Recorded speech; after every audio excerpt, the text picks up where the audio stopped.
Yeah, there's only 12 of us here. All right. I'm gonna stick around for a little while, but then my parents came into town today, so I'm actually barbecuing right there. See, Oh so I'll man, have to leave when it's time to eat. So I vote that we all go to Rob's house right now. Yeah, I was wondering about the address myself. downtown Denver. Yes, that's where I'm at. Okay. Okay. Very good. Not. Okay. Looks like we are recording. I'd like to welcome everybody to the Murray Amateur Radio Club's Thursday, April 1st. And no, this is not an April Fool's joke. This is a real club meeting. Tonight, we are going to talk about POTA, but that comes a little bit later on. We first have a little trivia thing from Skip. So Skip, take it away. Here's a picture. Hopefully everybody can see it. Raise it up. Okay. Can anybody tell me what it is? Ohm E house. Put it up a little bit. Okay. Looks like a homie. Ohm E. Anybody have a guess? I just guessed. Another guess. Okay. You give up. Okay, it's a Volkswagen pulling a mobile home. It's a Volkswagen. Ho. A Volkswagen pulling a mobile home. That's a good one. Okay. That's a good one. Thank you. I'm gonna steal that. Go ahead. Okay. Awesome. Let's see. Maybe you can draw a better picture than me. No, that's good. Okay, so I'd like to welcome, like I say, everybody. Looks like we're still getting some people coming in. Just kind of an announcement. We are doing the immigration half marathon on Saturday, and I'll be up at one of the aid stations. If you really want to have fun with the ham radio, get onto utahsag.org and sign up for some of these events. We're going to have fun. But let's leave Saturday alone and let's talk about tonight. Tonight, we are going to talk about POTA. And I'm going to share my screen. Let's see, screen one. Everybody should see, let's get this out of the way, my screen. And I'm going to start the presentation. And I always have to do this. Okay, so let's move this over here. Okay, looks like everybody can see my screen. Is that correct? Okay, so we're going to talk about parks on the air, and kind of what we're going to be talking about are the following. First of all, we're going to find out what POTA is and why do we really care. Also, we're going to talk about how to get started in POTA. We're going to talk about the common radios that are used. Obviously, with radios comes antennas and batteries. And we're going to talk about logging and log submission. So, why POTA? First of all, if you want to have a good activity to get outdoors, that's a good way to do it. This COVID-19 stuff has been very, very, it's not been playing nice. And so getting out in the great outdoors is great. We're able to enjoy our state and national parks. I don't know how many of you have visited all the parks in Utah, but there's a bunch of them. You're going to be a station that everybody wants to work. When you call CQ POTA, you're going to see that people want to talk to you, and you're going to start a pileup. And if you're familiar with the pileup, you'll know that, I mean, that in and of itself is fun when you're the cause of the pileup. I do pileups, and I try to get into the pileups, especially during field day, winter field day and summer field day. But having working a POTA, Parks on the Air, you're going to see that a lot of people want to talk to you. And that, like I said, is really, really, really fun. You're going to be able to practice your emergency communication skills. And that includes setting up a portable station, your portable antenna, power, whatever it takes. That in and of itself is very practical. And probably the best reason to get into POTA is to have fun. It will be a bug that will bite you, and you're going to, I think, really enjoy it. So there are two different ways to participate in the Parks on the Air. There's what's called an activator, and those are people who actually go into the parks and operate from the park. So they are activating a park. The only requirement for activators is you have to be in the confines of the park.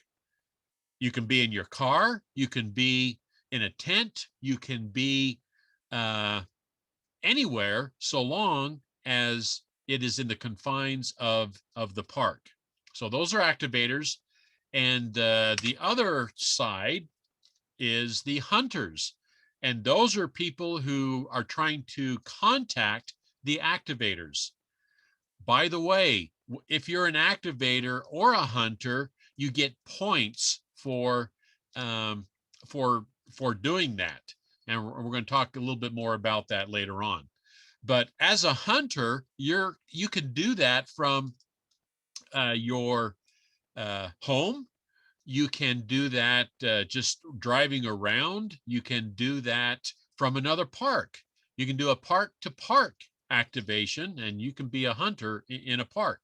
Now, I had the opportunity of going with Rick, AI3W, to a few parks when we did Parks on the Air.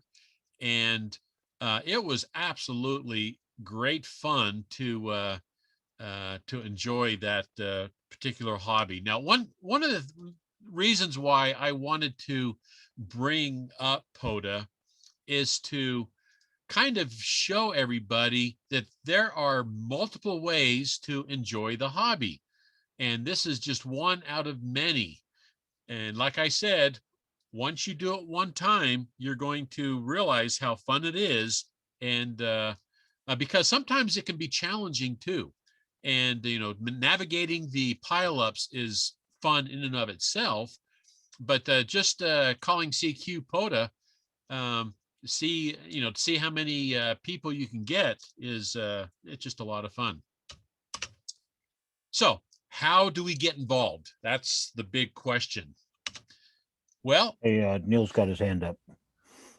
okay, I cannot see any of the hands, so go ahead.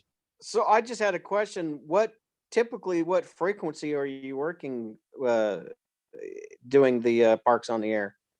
Typically, this is found on the HF bands. Right. So you need And an HF rig. it can be any frequency within Okay. your HF. license privileges. Right. Privileges. Yep. Okay. I figured it was HF, but I just wanted to make that. Yeah, it sure. is HF, but there's no reason why you can't do VHF and UHF as well. Right. And if you were to do UHF and VHF, it has to be simplex. Okay. You cannot use a repeater. Gotcha. So that is one of the reasons why HF is more typically used, because obviously HF, reaches out and touches someone. VHF, UHF is generally closer communications, but people do it all the time. So don't let that be a stopper. Okay, so how do we get involved? Well, it's very simple. You go to parksontheair.com and sign up. When you go to Parks on the Air, you will get this main home screen. Now, one thing I want to highlight is if you were to click on Help Getting Started, there's a number of things to look at. The first highlighted thing there, how to register. Well, I'm going to go through all of that, so you don't really have to do that. But if you're interested in doing this, I highly suggest you go into the video guides for activators and video guides for hunters. And if I were brand new, I would actually start with the hunters first. I would look at that. I'd open up the hunter PDF guide, get familiar with that, and then go to the video guides for activators. And of course, it has a PDF guide for that as well. So let's go ahead and sign up. So how do you sign up? Well, you actually click on the link next to it, dashboard/login, and you then come up with a login. You come up with this screen, and you have to click, hover over the login link there and actually click on the login menu pick. Once you do that, it will take you to the registration page, and it'll ask you to sign in with a social account or sign in with a local POTA account. Or in the case of the fact where you haven't registered yet, then you need to create a account for that. So I personally do not use my social accounts for signing up with this. I sign in individually with the organization that I'm interested in. So in this case, I'm going to click on the sign up button there, link to sign up, because I have not signed up yet. I haven't registered. Once I do that, it'll take you to this screen here, and it asks you to supply your email address and to create a password. Well, you put your email address in, and you have to follow the rules for their password, which is typical: an upper and lower case, a special character, a number, and a certain amount of characters, in this case 8. So you go ahead and do that. You write it down someplace where you'll remember it.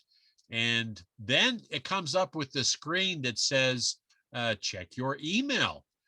And so when you then go to your email account, and you can see that I got the Your Parks on the Air verification link.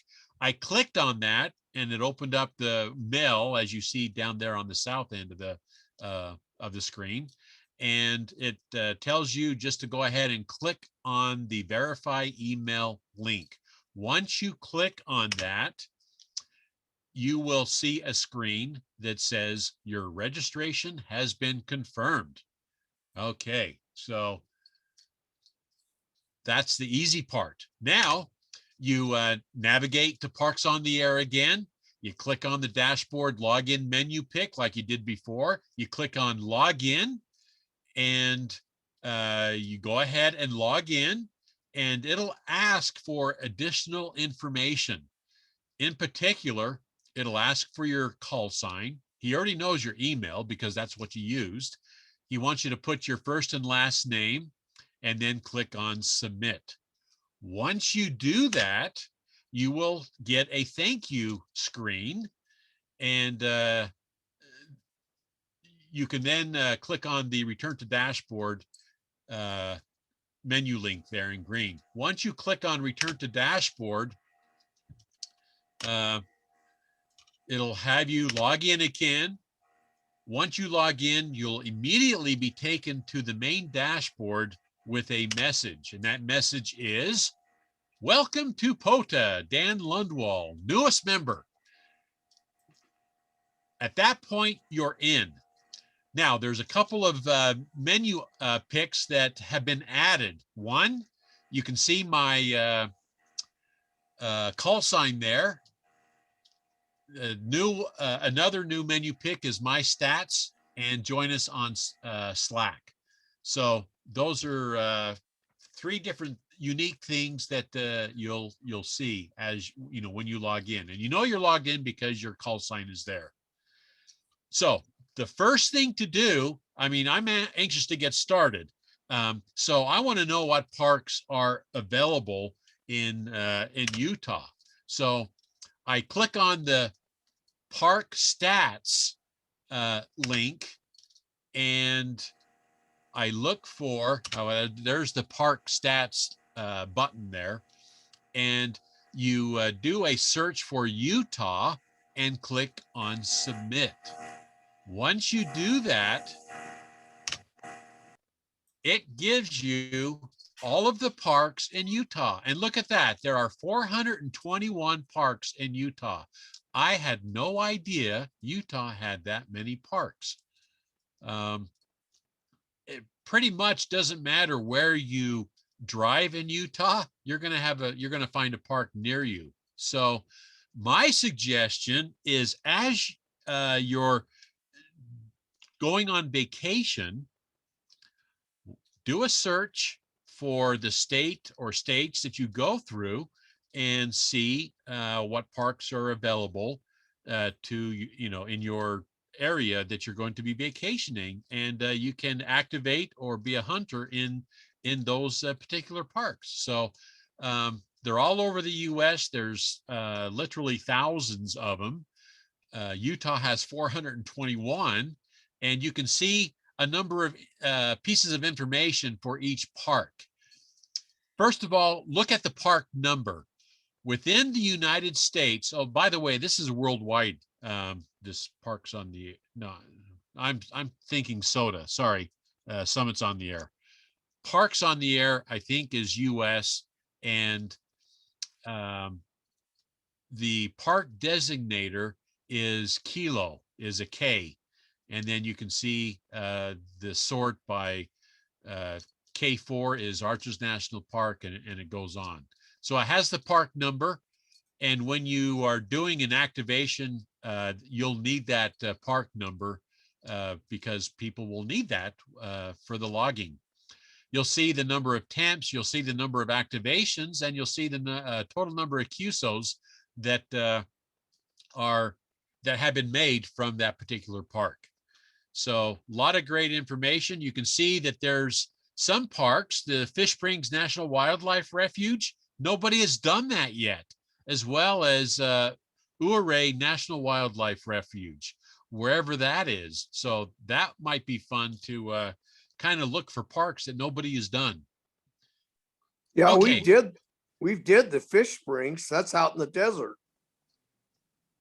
Yeah. The Fish Springs National Park is on the Pony Express Road going over to Ivapaw. Oh, really?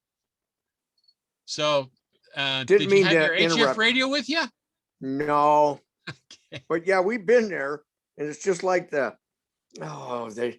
a watering hole over there, and you got your canteens, and you dump out your water to get this fresh water, and it tastes like buffalo piss. It's at Simpson Springs. Lovely.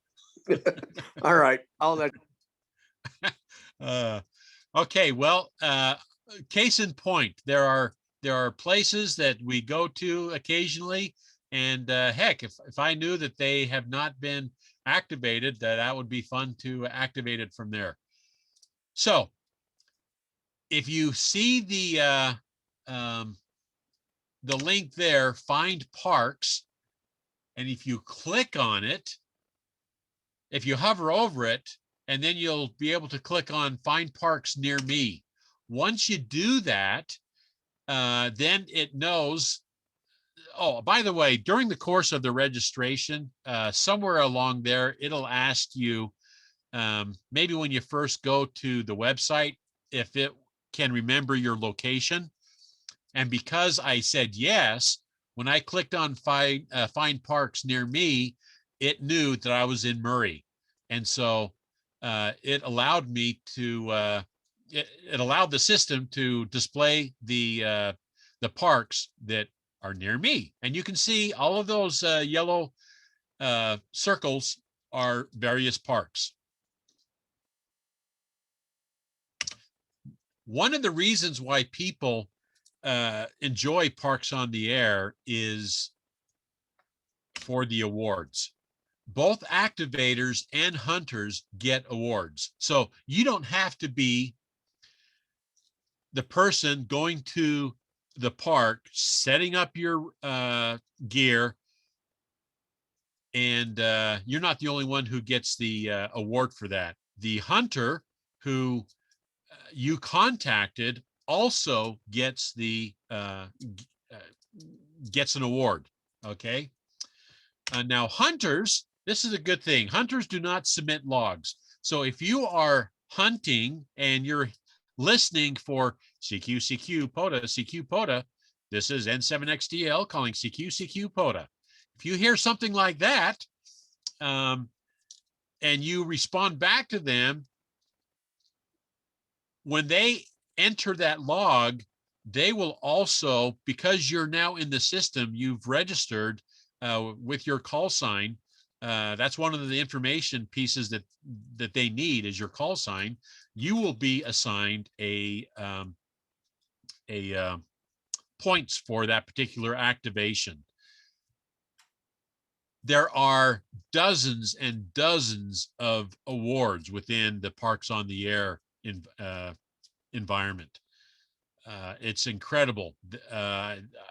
When you go to the website and go do the research, you're going to see that there are just tons of awards you can get. Now, some people aren't in it for the awards. Most people are, however, and once you start making your QSOs, and you're going to realize how easy it is, it's going to be hard not to get an award. As a hunter, like I previously alluded to, you'll be added to the activator. You'll be added when the activator submits their logs, so you don't have to worry about it. So lots of awards you can do. If you go to YouTube, you'll see that there are people talk about the awards section all the time. And if you go to the parksontheair.com, it has a big section on the awards, and it has a breakdown. As a matter of fact, the main screen, the dashboard, is just highlights just a very small portion of the awards that are out there. Also, if you were to click on your call sign, it will take, well, actually, I'm going to do a live demo. So, but it will take you to all the points that you have gathered. But we'll look at that in just a little bit. So the question is, what kind of radios do you need? Do you want QRP or do you want QRO? And so my question to the Murray Amateur Radio Club is, what's a QRP rig and what's a QRO rig? And I'm opening it up for answers. Well, no, QRP is low power. Low power. I don't know what the definition of low power is, if it's 5 watts or 20 watts or what, but 10 watts, I think. Yep, just low power. And so what do you think QRO is then? probably high power. Those are the 100 watters. Yep, the high power radios. And you can do POTA with either of them. So here's a couple of QRP radio examples, a few of them. There's the Yaesu 818 is a popular one, the 703 from ICOM, the Xiegu 5105 and the Xiegu G90 is very popular, although the Xiegu G90 is a 20 watt radio.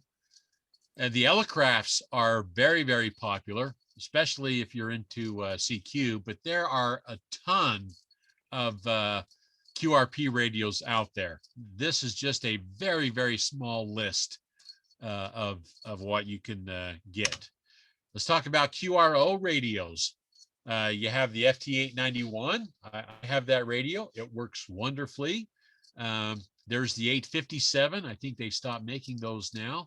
A couple of ICOMs, the 706 and the 7300. All great radios to be working POTA on. And again, the sky's the limit. There are so many radios that to choose from.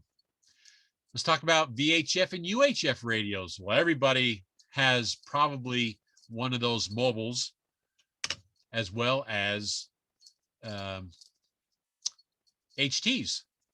So don't discount the fact if you don't have a mobile radio, you can still get on the air doing POTA on your HT. Obviously, it's best to have a appropriate antenna, and that's what we're going to talk about now. So various antennas to consider. Verticals are very, very popular. The alpha antennas are good. The DX Commander is very popular. I have an Addis 120.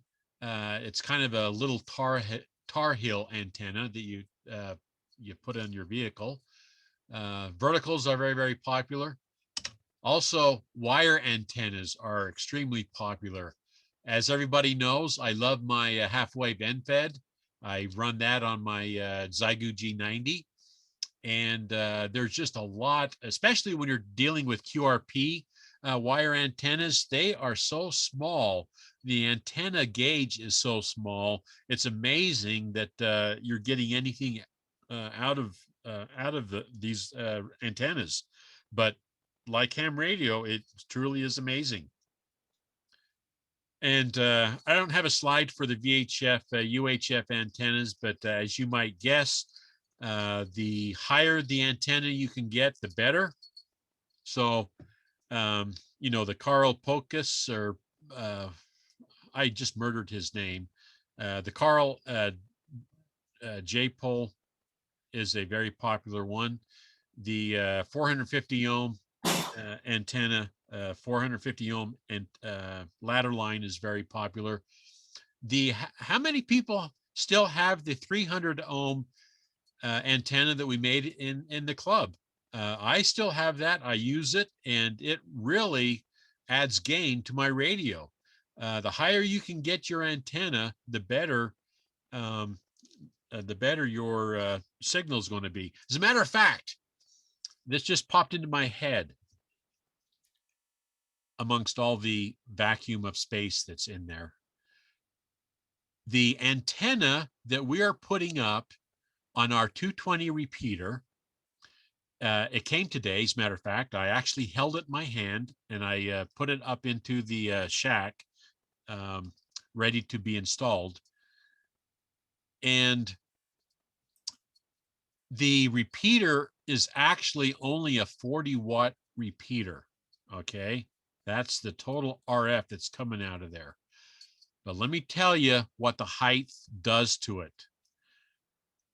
Taking the height of the antenna, which we have it about at the 170, 180 foot level of the tower, using the heliax that Gordon so graciously donated, it is as if we are transmitting on a 320 watt system. That's the effective radiated power on our antenna. And especially with 220, that's going to be crazy. We are going to be able to hear that signal anywhere in the valley. So again, antennas, probably one of the most critical pieces of your ham radio gear, whether it's VHF, UHF, or HF. It is very, very critical. So, okay, so we have the antenna, we have the radio. How am I going to power the thing? Well, you have a couple of choices. One, you can use sealed lead acid batteries like AGM. Of course, they are the least expensive, but they are the heaviest.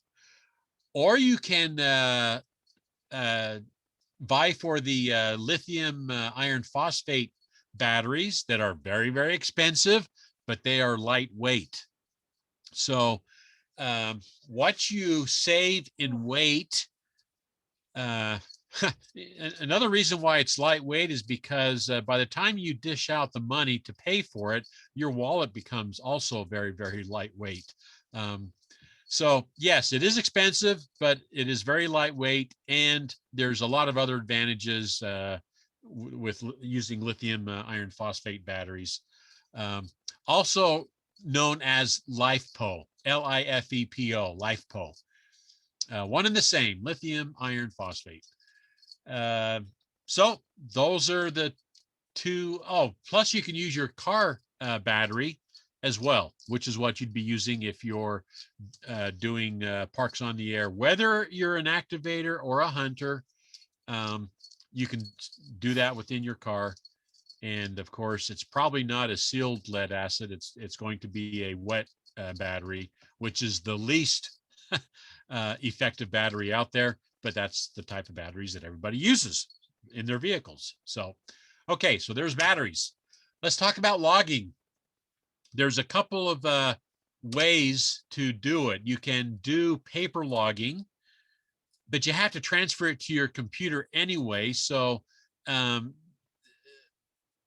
that's okay to do. As a matter of fact, there's a case to be made that it's best to do it on paper logging first in case your computer goes out to lunch and you have a paper backup. So don't discount the paper logging. There's also, you can log via your smartphone or tablet. That's a very common way, and also using your computer. Regardless, well, let's talk about the paper logging here. This is an example of a log that you could print out and fill it out. The thing is, you have to export the log to a ADIF format, and some online logs that you can download, and I did a search and there are a lot of them that you can use. Some of them will automatically export the file to ADIF, which is really what you want to do if you're going to do paper logging and using an Excel spreadsheet type of thing on your computer. You can also do a phone or a tablet. There's a number, well, Hamlog app is one that a lot of people use. They pull information from QRZ and Ham QTH. And what information are they getting? Well, if you're an activator and you're calling CQ POTA, when someone comes back at you, once you put their call sign in, because it is connected to the Hamlog app, or you're within Hamlog app, that app goes to QRZ or Ham QTH and tells you who you're talking to and where they're at. And so that's a good reason to use your phone or tablet or computer because of the automatic stuff that happens. Also, it autofills the time and date, which is a pain when you.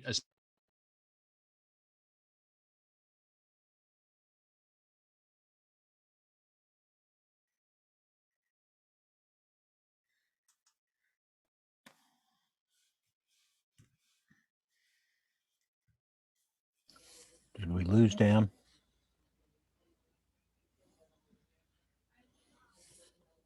I think Dan fell off the network. Yeah, it felt pretty quiet there for a second. There he is. He's back.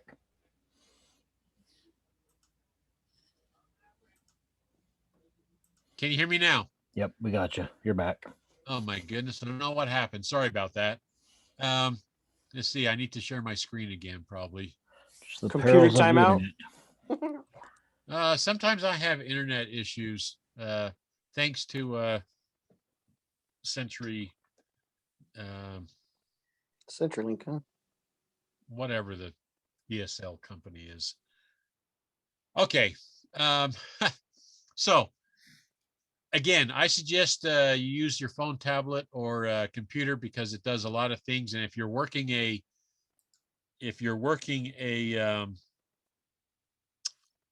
pile up, that will really help you out.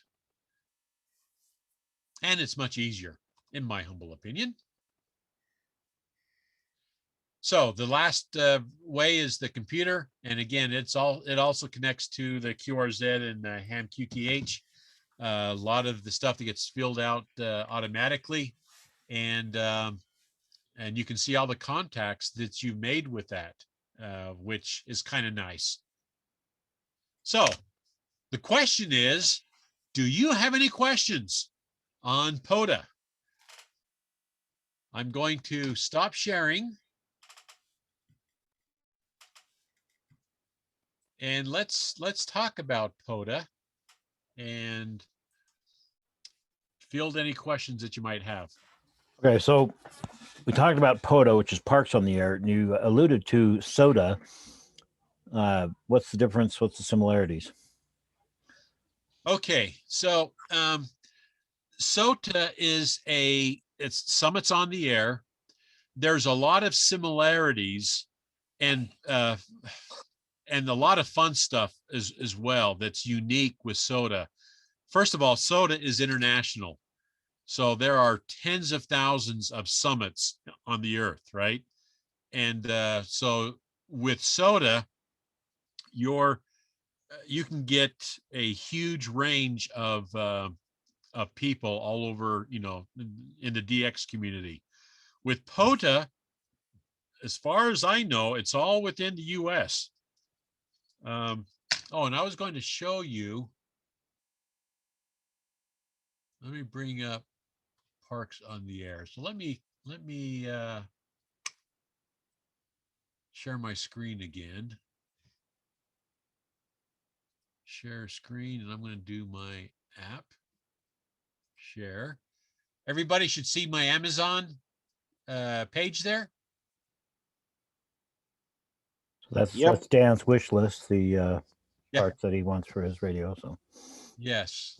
So I'm going to open up a new tab, and I'm going to go Parks on the Air.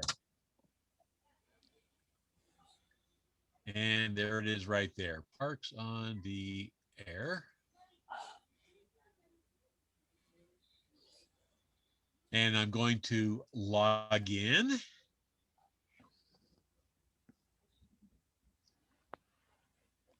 And click on login. And here's what I mentioned. You have to hover over there to get to the menu pick. Click login. And I'm going to sign in with my email and my password.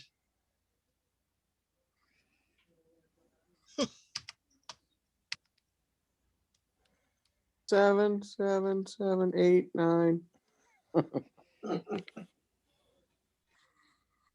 Okay. And here I am. So everybody can see my N7XDL, join us on Slack, my stats. The actual dashboard is quite interesting. You can see the active POTA spots there. Hey, Dave Carr, he just joined. He's the newest member. Welcome. He's been doing this. Is Dave on here? Yes, he is. Okay. So very good, Dave. You joined us there. Okay, so if I click on my call sign, there's a bunch of preferences on what I want to see. There's log out, and then I can submit my logs to this K7 at parksontheair.com. But here's what I wanted to show you, my summary stats. And when I click on that, you'll see that there's a bunch of nothing. So my personal best, and I mean, it just keeps on going of the different things that I've done. So to date, I haven't done actually. I have done 3 phone on 20 meters. This is when I was out with Rick, AI3W. I forgot all about that. And there's a bunch more. See these locations. Okay, so those are the parks that my 3 contacts are from these 2 parks right here. And you can see it takes a lot of, has all the statistics, and you can go look for parks by stats by location. So if we want to go to Utah, you have to go down to US.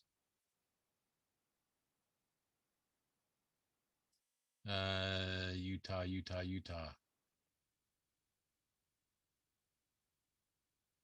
It was up 2 from your current spot there. Or, well, up, yeah, 1 down now.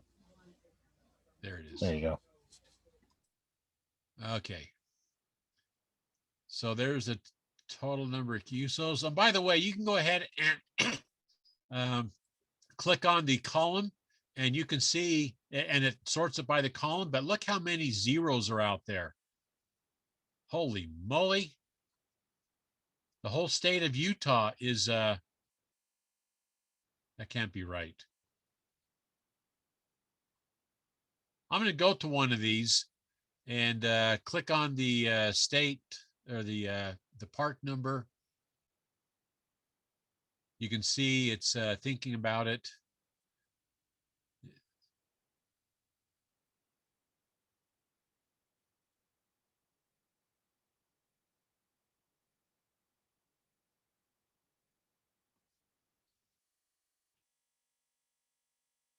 Holy moly.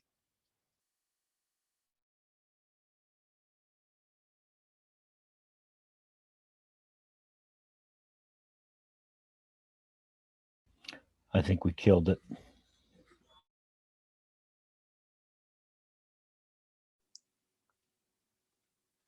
Or we killed Dan again. Crash his internet.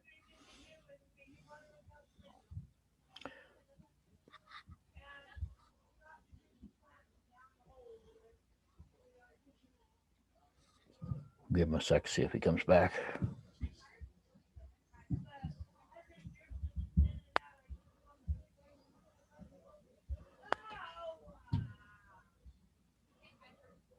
Sounds like the natives are restless upstairs. There he comes. Okay, can you hear me? Hi, Dan. Oh my goodness. I'm not going to show anything else here. This is crazy. My internet has been acting up all day today. So anyway, can I get any other questions? Did I answer your question on the soda? So basically the difference is soda is summits like mountaintops on the Yep. air. So people Yep. carry their radios up to the top of a mountain and then basically do the same thing as the parks on the air. Yes. So, and I assume there's a separate website for summits on the air and all of that other jazz too. So, Yep. The soda is a whole other presentation, but there are similarities. There's activators and hunters, same thing. But I think for our club, to me, doing the parks on the air is,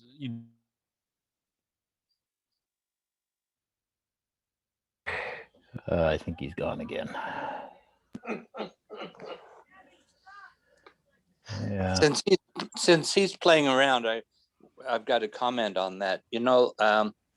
Most of the people in the group aren't general and above, but we can use 10 meters, and you can get a relatively cheap radio, and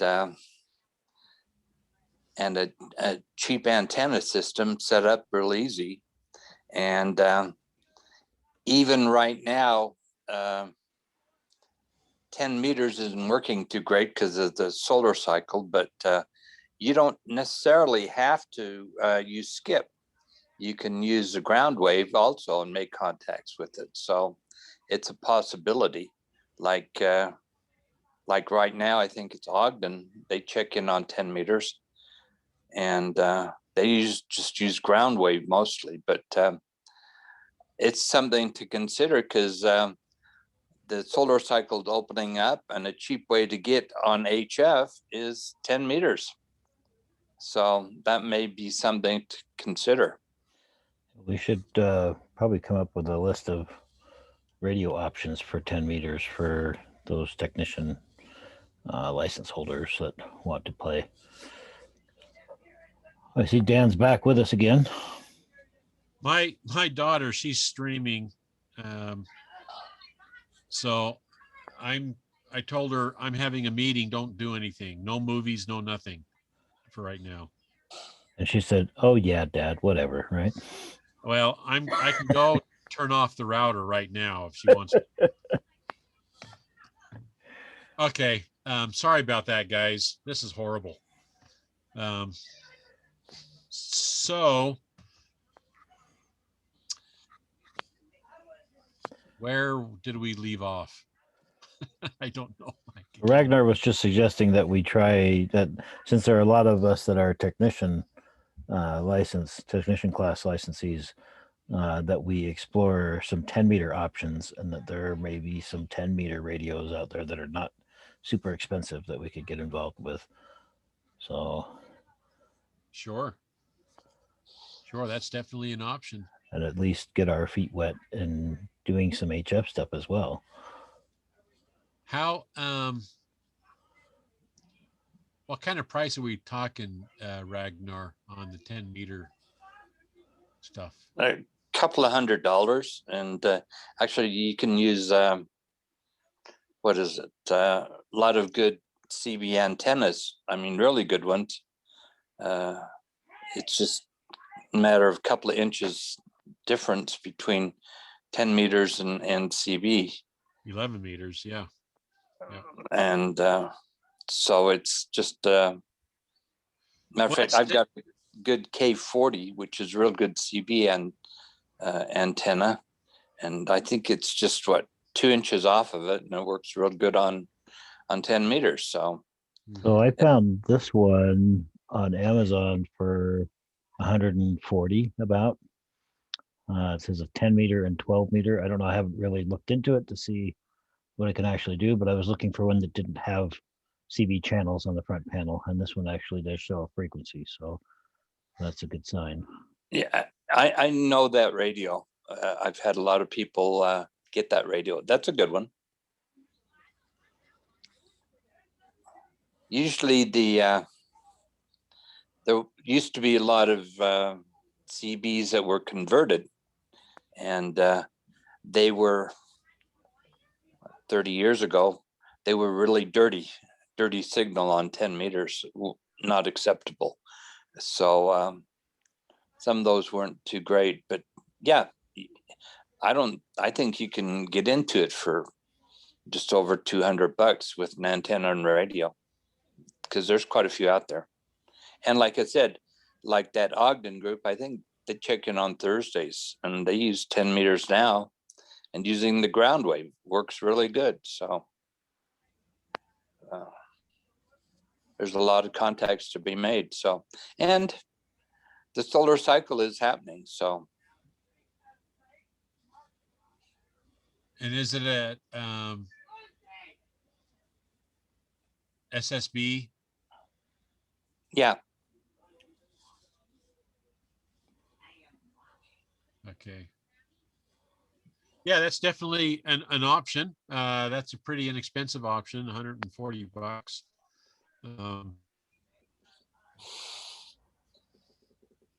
My suggestion is that we plan a time when we can go out as a club to do a local parks on the air, and so you don't have to spend anything and use radios that members have, and just to get your feet wet that way. You don't have to buy anything to have a party with the club. Everybody can take turns doing it too. So Amen to that. I think everyone that's got radios now would be more than willing to share them with everybody else. So these And it'd be fun. parks that are on this, they seem to be mostly like national or state parks. Yep. So things like city parks would not be included, or Nope. They have to be in the registry, first of all, in the okay. POTA database. So that is all state and national parks. Utah has 5 national parks, right? Yeah. Yeah. And 418 state parks. So what about like state monuments? Are those included, or and national monuments? Or is it just parks? I don't know. Let's see if I can. How about something like Transcontinental Railroad Park, something like that? Is that those kind of things? Let me get back onto the website. Golden Spike is on the list.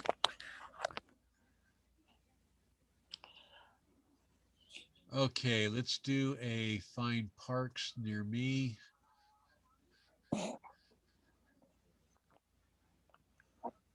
We'll see how long my internet stays up.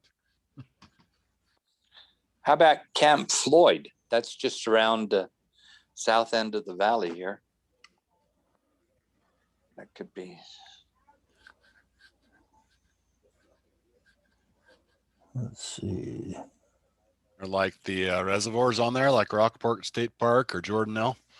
Camp Floyd is in the list. If it's a state park, it sure will be. Camp Floyd is in the list, Ragnar, so that's an option. Let's see. There's one at the point of the mountain. Rockport is there as well. There's one at University of Utah. Fort Douglas National Historic Park. There's also, this is the place, Heritage Park, State Park. Oh yeah. So that's local here. There's Jordan River Off-Highway Vehicle State Park. That's up in just a stone's throw from the airport.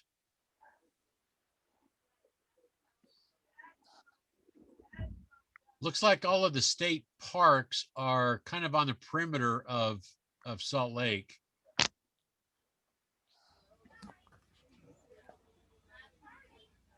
And then there's a few parks along the Farmington Bay State Park waterfowl management area. Okay, so I got another question.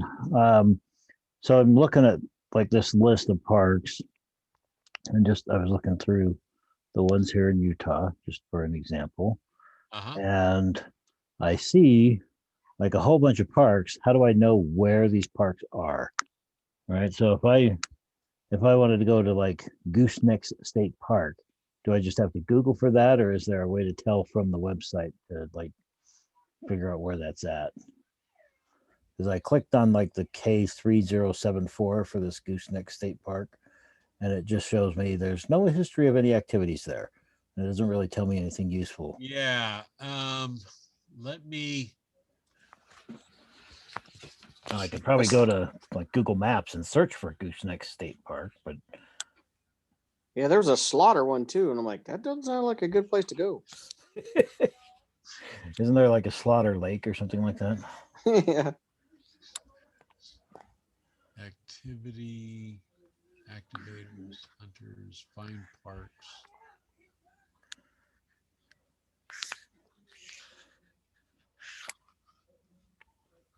Okay, so that's not what I want. I want Hey, to go. I have a question, Dan. Yes. So say you're in one of these national parks and you don't have like phone service. So you'd have to do a paper log, or can you, if you didn't like have phone service, could you still log it in on your phone and then it would update when you had phone service? I think the computer version does. I haven't Okay. used the tablet version, so I don't know, but I would assume it would do that. That would just have to be something that we'd have to check. Right. But I want to go find Utah. Utah submit. Okay, so if I click on, I thought there was a way to, I clicked on Arches National Park, K4, and it brought me to all of the activators, the history, but it does not have. There is a link there that says visit the official park website for that Yeah, one. that's not going to do it though. Let me go to dashboard. I'm You're going to gonna have to do some searching on that.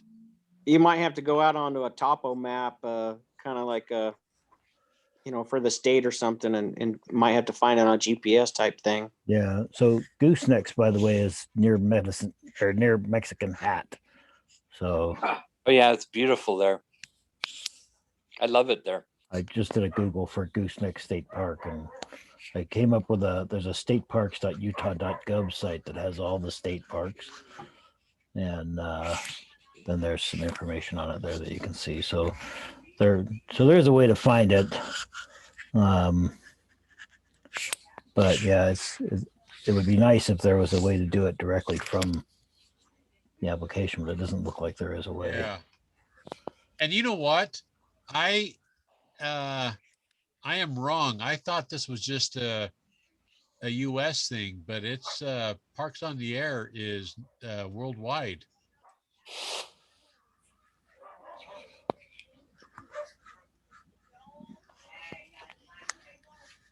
So I just learned something new here. Well, I guess merry old England has parks then. Okay. Well, sorry about the lousy demo. I'm gonna have to talk to my internet provider. But anyway, hey, enough of that. So want to thank everybody for joining us tonight. And I have a hard stop in about 30 seconds, so I do have to run. But let's continue this conversation. Email me with any questions that you might have. And I'm still going to try to find out if there's a way to find a hot link to go directly to, the parks. It'd be nice to click on K4 and have a map to that area, right? That would be great. Yeah. Yeah, I'll look for that. But other than that, thanks everybody, and please continue to talk amongst yourselves. But I do have to run. So Thanks, Dan. Good Yeah, thanks. class. thanks, guys. We'll talk at you later. 73. 73. 73 back.